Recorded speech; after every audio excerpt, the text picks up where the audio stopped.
Abenteuer im Wald. Kinder, sind ihr auch schon mal zelteln? Einfach so im Wald? Da kommt mir gerade eine lustige Geschichte in den Sinn, wo mir der Zwerg mit dem langen Bart einmal erzählt hat. Hey Jungs, kann mir vielleicht mal jemand beim Tragen helfen? Es ist noch ein rechtes Stück zum Laufen. Der Jonas und der Leo gehen in den Wald zelteln, zusammen mit dem Papi vom Jonas. Sie haben 2 Zelte dabei. Eins für den Leo und für den Jonas und eins für den Papi. Dort hinten bei der Waldlichtung, dort möchten sie gerne ihre Zelte aufstellen. Ganz in der Nähe fließt der Bach vorbei. Während sie da erkunden, entdecken sie Fischli, kleine Krebsli. Und schau mal, Jonas, ein Frosch, rief der Leo aufgeregt.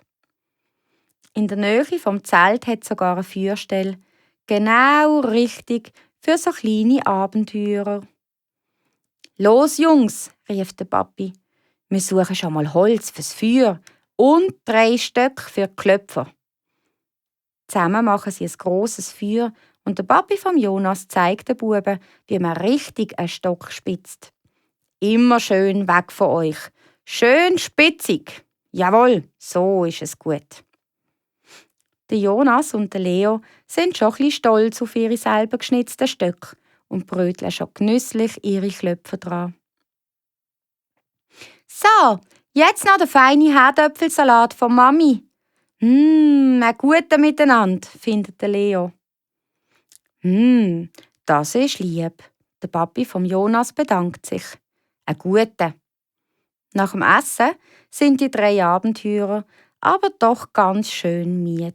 Schleppen, laufen, Feuerli machen, schnitzen, jetzt noch Zähnli am Bach putzen und dann? Jawohl, Kinder, dann ab ins Bett. Auch ein Abenteurer braucht mal Schlaf.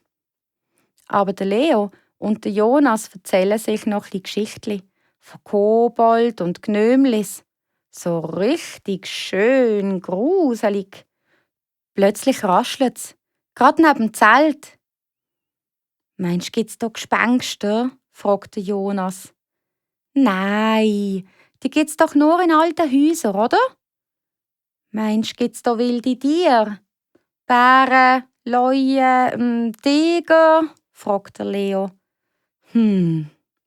Ich glaub nicht, flüsterte Jonas leislich. Draussen raschelt's wieder. Hast du das auch gehört? Fragte Jonas. Der Leo nickt. Die 2 rücken grad ein bisschen näher zusammen. Ratsch! Da öffnet jemand den Reissverschluss vom Zelt. Der Leo und der Jonas schreien laut auf.